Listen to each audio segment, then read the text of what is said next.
As the trade war with China continues to heat up, fresh videos are surfacing from the Chinese factories that uncover the pure scale of their production capabilities. And it's far greater than most realized. From luxury brands to electric vehicles, China is doing it all. This probably doesn't come across as too surprising given the last couple of decades. More and more products on the shelves have that beloved Made in China sticker on them. However, what is starting to change, in my opinion, is the level of high-quality items coming from China and the rate they are implementing technology. For example, car manufacturer BYD is rapidly taking over the automotive industry, now outpacing Tesla in electric vehicle dominance. You may have never heard of them, and that is because their cars are banned from being imported into the States. Their cheapest car, the Seagull, costs less than $8,000 brand new and has a range of around 190 miles. As a matter of fact, their cars are so good that the CEO of Ford had the pleasure to import one and use it as his daily driver, to which he eventually said he didn't want to give it up. The truth is, as factories continue to become more and more advanced and automated, the quality of products coming from China are likely going to continue increasing while the prices will actually decrease. That is, of course, the overall benefit of automation, unless you happen to be a worker on the assembly line. What makes this particularly concerning, however, is that as China continues to accelerate down this path, the United States, and every other country for that matter, will have a tougher time breaking reliance away from them. Up until now, quality coming out of China was known to be rather poor. However, if we continue to see a shift away from that, we will ultimately be handing them a huge amount of leverage over us, more than they already have.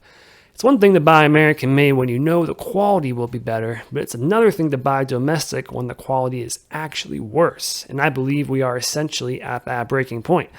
Take, for example, the new world's largest and tallest bridge. Actually, it's just the tallest bridge.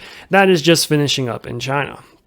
A staggering 2,000 feet above the ground, completed in less than 3 years at a cost of $283 million.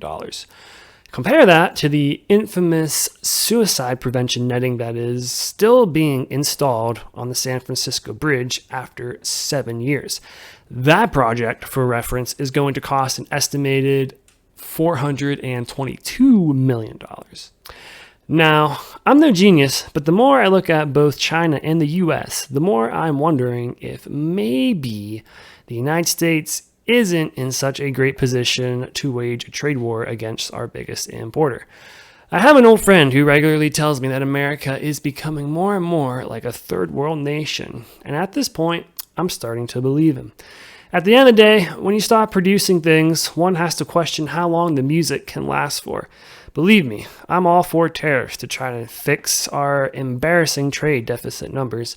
But the commentary around America being so strong and great and having the upper hand in this really makes me question why people believe what they believe.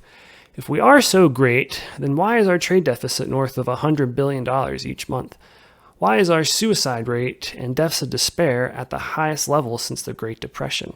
Why did we drop to our lowest level ever recorded on the World Happiness Report? The truth is, the United States is the equivalent of an alcoholic who is addicted to credit card debt and still believes they are unstoppable. So, what can you do to weather this tariff storm? To be honest, I believe if Trump refuses to back down, there could be some great opportunities on the horizon for America. I surely hope at the end of the day that this is the outcome and that we are able to onshore more manufacturing as a result, and we see some real wage growth and good job creation. However, as good as all that sounds, I am a bit skeptical it will all play out that way.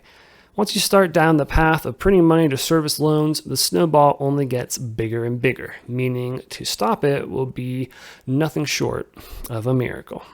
Personally, I'm going to continue betting on assets that do well against a debasing currency, such as Bitcoin and real estate. And while this is not financial advice, I would be weary to continue investing heavily in the USA while this restructuring occurs. At the end of the day, no one knows what the outcome will be, but we can do our best job with what we have to make sure we make a profit regardless. Cheers. And friendly reminder, this is not financial advice.